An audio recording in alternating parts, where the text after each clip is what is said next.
Magandang tanghali Pilipinas, live mula sa Pag-asa Weather and Flood Forecasting Center, narito na ang latest sa ating panahon.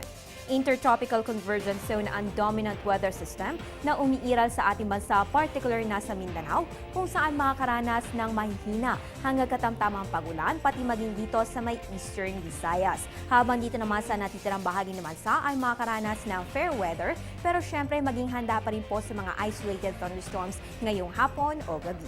Kaugnay niyan, alamin naman natin ang agwat ng temperatura sa mga pangunahing lungsod ng Pilipinas sa mga susunod na oras. Simulan po natin sa Luzon. Mataas na dito sa may Lawag City na may 25 to 32 degrees Celsius, habang mababa naman sa Baguio City na may 16 to 23 degrees Celsius.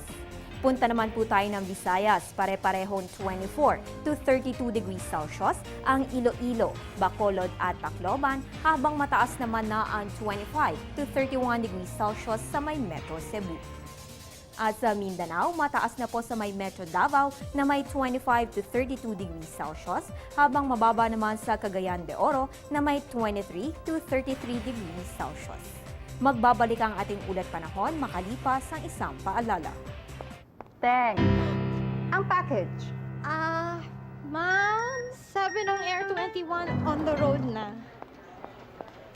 Ano, Teng? Ang package. Ma'am, sabi ng Air 21 na receive na. Okay, very good. Basta padala, sagot ka ng Air 21. May real-time delivery updates via text para worry-free ka. Teng, ang package, napadala mo na? Yes, ma'am, sa Air 21. Sa Air 21, sagot ko, padala mo. Dahil panahon ng tagulan, nararapat lang na malaman natin kung ano ang iba't ibang uri ng baha na posible nating maranasan. Narito ang napapanahong kaalaman.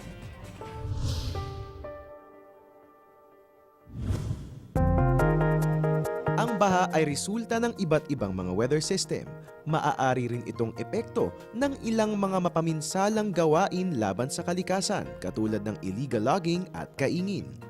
Meron tong iba't ibang uri.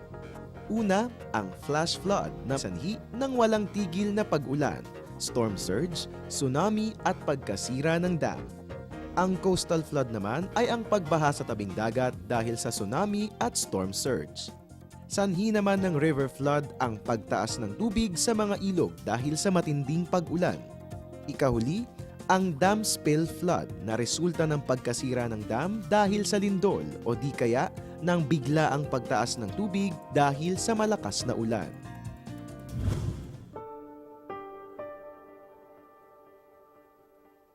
Ang programang ito ay hatid sa inyo ng Air 21.